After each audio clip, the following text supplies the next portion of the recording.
सरित समीप राखी सब लोगा, मागी मातु गुर सचिव नियोगा। चले भरतु जहसिय रघुराई, साथ निषाद नाथ लघु भाई। नमस्कार। भरत निषाद राजवा शत्रुघ्न के साथ परम पवित्र मंदाकिनी नदी के समीप पहुंच गए। मंदाकिनी नदी यमुना की एक छोटी सहायक नदी है जो मध्य प्रदेश के सतना जिले से निकलकर उत्तर प्रदेश में स्थित करवी में यमुना नदी में मिल जाती है। माता सती अनुसुईया ने अपनी तपस्या से इस नदी को अवतरित किया था। इस नदी की महिमा को जानकर भरत ने सारे समाज के साथ इसमें स्नान किया। फिर सबको नदी के समीप ठहराकर तथा माता, गुरु और मंत्री की आज्ञा पाकर भरत जी वहां चले जहां श्री सीता जी और श्री रघुनाथ जी थे। तब केवट ऊंचे चढ़ी धाई, कहो भरत सन भुजा उठाई। नाथ देखई विटप विशाला, पाकरी जम्बू रसाल तमाला। तत्पश्चात निषाद राज केवट दौड़कर ऊंचे चढ़ गए और भुजा उठाकर भरत जी से कहने लगे, नाथ, हम अपने आराध्य श्री राम के समीप पहुंच गए हैं। ये जो पाकर, जामुन, आम और तमाल के वृक्ष दिखाई दे रहे हैं, इन्हीं के बीच में एक सुंदर विशाल बड़ का वृक्ष है। वहीं पर श्री राम की पर्णकुटी बनी हुई है। सखा वचन सुनी विटप निहारी, उंगे भरत विलोचन बारी। करत प्रणाम चले दो भाई, कहत प्रीति सारद सकुचाई। सखा के वचन सुनकर और वृक्षों को देखकर भरत जी के नेत्रों में जल भर आया। हे नाथ, रक्षा कीजिए, हे गोसाई, रक्षा कीजिए। ऐसा कहकर वे पृथ्वी पर दंड की तरह गिर पड़े। बरबस लिए उठाई और लाए कृपा निधान। भरत राम की मिलनी लखी, बिसरे सब ही अपान। तत्पश्चात छोटे भाई शत्रुघ्न सहित भरत जी प्रेम में उमंग कर सीता जी के चरण कमलों की रज सिर पर धारण करके बार बार उन्हें प्रणाम करने लगे। सीता जी ने भी उन्हें उठाकर उनके सिर अपने कर कमलों से स्पर्श किए और अपने पास बिठा लिया। अपने गुरुजनों का आदर करने वाले परम धीर, धर्म धुरंधर, दीन दयाल श्री राम सभी गुरुजनों को देखकर वेग के साथ उठे और उन्हें दंडवत प्रणाम किया तथा महर्षि वशिष्ठ की पत्नी अरुंधति जी को गंगा जी और गौरी के समान सम्मान दिया।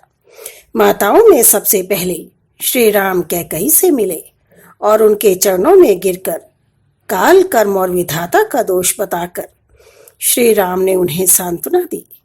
कुछ देर के पश्चात वशिष्ठ जी ने श्री राम को बताया कि राजा दशरथ का देहांत हो गया है, जिसे सुनकर रघुनाथ जी ने दुसह दुख प्रकट किया तथा बड़ा पुत्र होने के नाते वेदों में कही गई रीतियों के अनुसार पिता की सद्गति के लिए सब क्रियाएं की।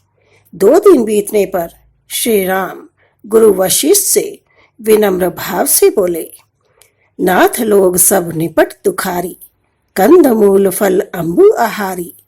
सानो जो भरतु सचिव सब माता, देखी मोहि पल जिमि जुग जाता। गुरुवर, आप सब लोगों को कंद मूल फल और जल का आहार करते देखकर मेरा एक एक पल युग के समान बीत रहा है। अतः आपसे अनुरोध है कि आप अयोध्यापुरी लौट जाइए। यद्यपि ऐसा कहना ठीक नहीं है, फिर भी पिता महाराज अब स्वर्ग में हैं। प्रजा अकेली और असहाय पड़ गई है। ऐसे में उसे संभालने वाले केवल आप ही हैं। श्री राम के विनम्र वचन सुनकर वशिष्ठ जी बोले, राम, तुम धन्य हो। संसार के सभी राजाओं के प्रेरणा स्रोत हो। तुम सदैव अपने से ज्यादा अपनी प्रजा का ख्याल रखते हो। निश्चय ही तुम धर्म के सेतु और दया के धाम हो। सत्य प्रतिज्ञ और वेद की मर्यादा के रक्षक हो। गुरु पिता माता के वचनों के अनुसार चलने वाले हो, दुष्ट दलों का नाश करने वाले और देवताओं के हितकारी हो। तुम भला ऐसा क्यों न कहो। अतः तुम्हारी आज्ञा और रुख रखने में ही हमारा सबका हित होगा। मुनिश्रेष्ठ वशिष्ठ जी की नीति और परमार्थ में सनी हुई वाणी सुनकर भरत जी सिर नवाकर हाथ जोड़कर बोले, मुनिवर, श्री राम जैसा प्रजा की देखभाल करने वाला अन्य दूसरा राजा नहीं हो सकता। अतः मैं चाहता हूँ कि शत्रुघ्न के साथ हम वन को जाएं और भैया राम लक्ष्मण के साथ लौट जाएं। मुनि वशिष्ठ जी की अंतरात्मा को भरत जी के विचार बहुत अच्छे लगे। भरत की विनती सुनकर श्री राम बोले, भरत, जिस रघुकुल की परंपरा के लिए पिताश्री ने अपने प्राण त्याग दिए, उस परंपरा को भला मैं कैसे तोड़ सकता हूँ। इसलिए मुझसे वह कार्य करने के लिए ना कहो जिससे कुल कलंकित हो जाए। भरत, तुम तो धर्म की धुरी को धारण करने वाले हो, लोक और वेद दोनों को जानने वाले हो, प्रेम में प्रवीण हो, सब कर्तव्यों अपने और मेरे परम हितकारी धर्म का ज्ञान रखते हो। अतः तुम प्रजा और परिवार दोनों को सुखी रखो। जय श्री राम। आज के हमारे प्रश्न हैं, पहला, मंदाकिनी नदी कहाँ पर है? इसे पृथ्वी पर कौन लाया था? दूसरा, गुरु वशिष्ठ